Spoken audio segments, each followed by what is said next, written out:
सच्चिदानन्दरूपाय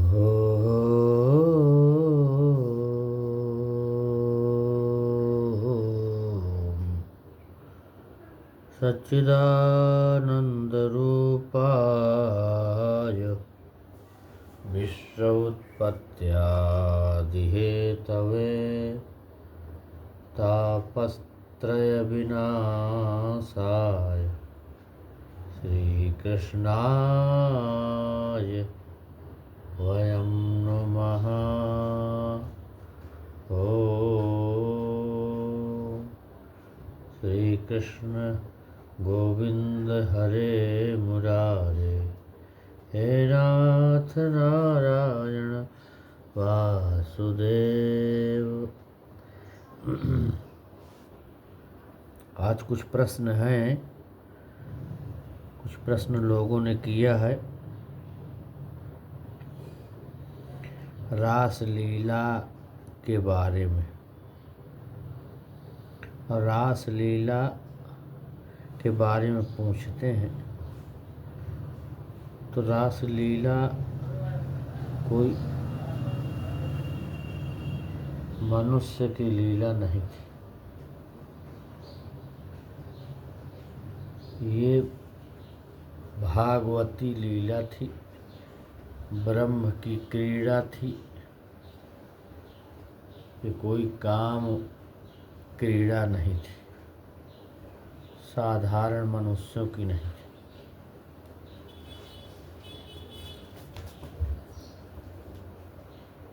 इसलिए भगवान की कृपा से इस लीला को समझना बहुत ऊंची अवस्था का साधक होना चाहिए,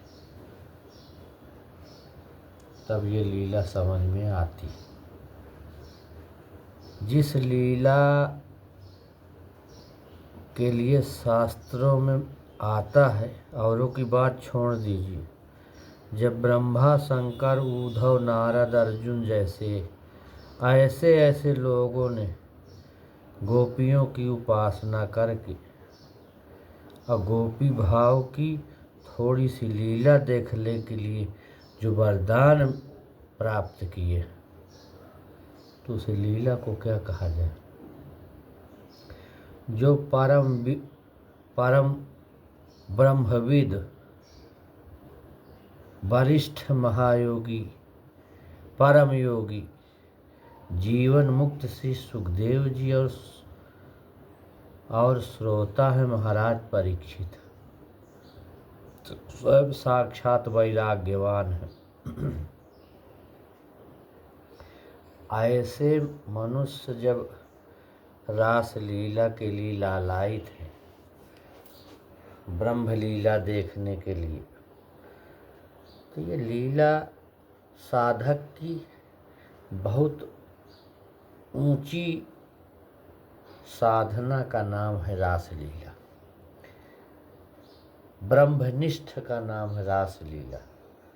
जब साधन की चरमा अवस्था हो जाती है, तब फिर उसके अंदर स्वयं लीलाएं चलने लगती हैं और भगवान उसको बताने लगते हैं, अपनी लीलाएं बताने लगते हैं। और संसार में एक लीला के क्रीड़ा के समान स्वयं हो जाता है। जैसे लीला में सब कृष्ण बन गए, वो सबको कृष्ण दिखने लगे, एक रूप हो गए। जिस लीला में एक रूप हो जाए, एक रूपता की प्राप्ति हो जाए, उसको कहते हैं रास लीला। सिया राम में सब जग जानी वाला भाव, बहिरंतश्च भूतानां चरम चरमेव च, ये भाव, ये जब सारी भावनाओं को समेट करके एक निष्ठ व्यक्ति हो जाता, वो ही फिर रासलीला चलने लगती। वहाँ से फिर रासलीला प्रारंभ होती। ये बहुत ऊंची अवस्था का नाम है रासलीला। इस पर स्वामी करपात्री जी महाराज एक बार वृंदावन गए, तो रासलीला पर उनका प्रसंग था बोलने के लिए। फिर वो एक अक्षर नहीं बोले। मंच पर गए हैं, बैठे कि आँखों से धारा आंसुओं की निकलने लगी और वैसे ही उठ के वो चले आए। तो ये रासलीला अच्छे अच्छे ब्रह्मनिष्ठ भी कथा को नहीं कर पाते अगर वो डूबे हुए हैं तो। अब कुछ कुछ एक आध दो प्रश्न है कि भगवान को हम प्रियतम कैसे माने, इसकी कैसी कसौटी है, कैसा माने। तो मैं 6 7 8 चीज़ें 9 चीज़ें बताऊंगा कि भगवान को प्रीतम कैसे माने। तो भगवान को प्रीतम मानने पर उनके प्रेम को प्राप्त करने की इच्छा का उदय होता है। कब? उस समय 9 भाव उसके अंदर आते, 9 रस, 9 भाव। जैसे भगवान ने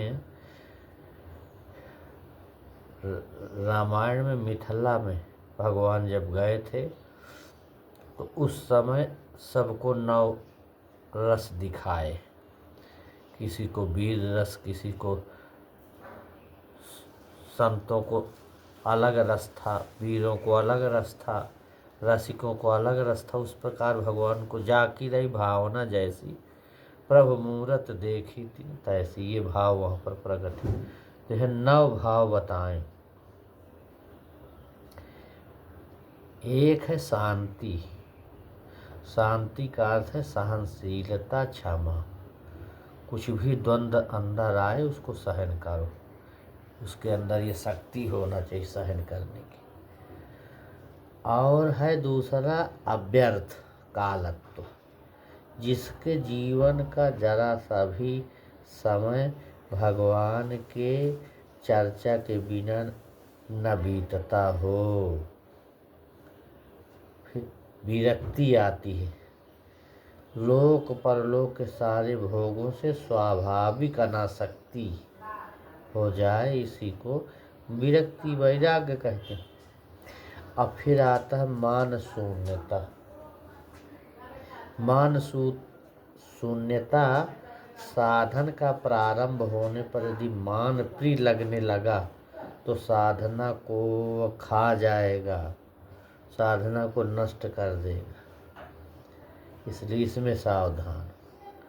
आशा बंध आगे है, तो भगवान की कृपा की नित्य आशा कि कब भगवान हम पर कृपा करेंगे, ये हमेशा अपने आशा को संजोए रखना। क्योंकि सेवरी आशा किए थी तो भगवान मिले। इस तरह के तमाम भक्त जो असुतीक्षण आशा किए बैठे थे मिले। अगस्त जी मिले भगवान अगस्त को, वाल्मीकि आशा किए थे, भारद्वाज आशा किए थे, बहुत सारे भक्त जो आशा किए थे उनको भगवान प्राप्त हुए। फिर है समुत्कंठा, अपने हृदय में भगवान के प्रेम को प्राप्त करने की अदम्य लालसा, कम न हो, एकदम कंठ उल्लसित होता रहे। और फिर आगे है नाम गान में सदा रुचि, भगवान का नाम लेने में सदा रुचि। जब तक रुचि नहीं होती तो स्वाद नहीं आता। कोई भी चीज़ का जब तक आपकी रुचि न होगी उस कार्य में, तब तक उसमें आपको आनंद नहीं आएगा। तो भगवान के नाम में रुचि होना चाहिए, अभ्यास होना चाहिए। अब फिर ये 7 बताए। आगे का बता रहे कि आसक्तिस्तद गुणाख्याने, भगवान के गुणगान में आसक्ति हो जाए। संसार से आसक्ति न हो तो भगवान के नाम में आसक्ति हो जाए तो फिर आनंद और बढ़ जाएगा। एक 9 प्रकार के बताए तो 9वां है प्रीतिस्त दवसति स्थले, जहाँ जहाँ भगवान ने निवास किया उनकी लीला, उनका धाम, उनका रूप, उनका नाम, उन स्थानों में आत्यंतिक प्रेम होना चाहिए। तो इस प्रकार से भगवान के 9 अनुभव प्रकट किए। अब भगवान की लीला क्या है? तो भगवान के कर्म भगवान के स्वरूप से भिन्न नहीं है। भगवान के जो कर्म है वही लीला है। इसलिए भगवान के कर्मों का नाम कर्म नहीं, कर्मों का नाम कर्म नहीं, भगवान की लीला है। लीला क्या है? सच्चिदानंद स्वरूप का चित स्वरूप विलास है, वही लीला है। भगवान लीला के अन्य कुछ उपकरण भी हैं। भगवान की प्रकट लीला में जितने भी लीला सहचर वात्सल्य मधुर सख्य भाव रखने वाले, वे सब के सब भगवान के ही स्वरूप। इसमें ये न मानना चाहिए कि नहीं, भगवान के जो सहचर थे लीला में, वात्सल्य थे, मधुर मित्र भाव थे, वो सब भगवान के ही स्वरूप थे। वो अपने लीला कर रहे थे, तो लीला में सबको एक मानना पड़ेगा, क्योंकि वे सभी भगवान के पार्षद हैं। उनके द्वारा जो भी चेष्टा होती है, स्फुरना होती है, वे जो कुछ भी करते हैं, करने की चेष्टा करते हैं, सब भगवान की इच्छा शक्ति इसमें मेन है। भगवान शक्ति से समन्वित लीला शक्ति के द्वारा होता है, और वह सब भगवान के लीला के सब उपकरण हैं। इस प्रकार से भगवान चिंतन ठीक से करना चाहिए। लीला चिंतन ठीक से न हो तो उसमें गड़बड़ी आ जाती है। इसलिए भगवदाकार वृत्ति होनी चाहिए। संकल्पों में भगवत संबंधी विषयों को उसमें लाओ, बार बार चेष्टा करो, तो क्या होगा? संसार मन से निकलने लगेगा। अपने संकल्प में जैसा आए वैसा ही करना शुरू कर दें। भगवान संबंधी संकल्प भी यदि भगवान चाहे तो सत्य कर सकते हैं। संकल्प के अनुसार उनका दर्शन होने लगेगा। यह करने की चीज है।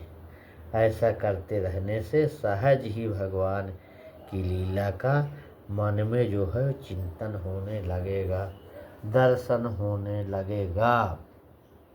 इस प्रकार ज्ञान से पराभक्ति प्राप्त होती है। लीला में प्रवेश कब होता है? भगवान की ज्ञान से पराभक्ति प्राप्त होती है, और पराभक्ति से भगवान के यथार्थ स्वरूप का मर्म समझ में आता है, ज्ञान समझ में आता है। यह होते ही भगवान की लीला में प्रवेश हो जाता है। पर पहले नहीं, लोग बोलते हैं कि बस ज्ञान न करो और हो जाए लीला, हो जाए भक्ति, हो जाए उपासना, हो जाए वैराग।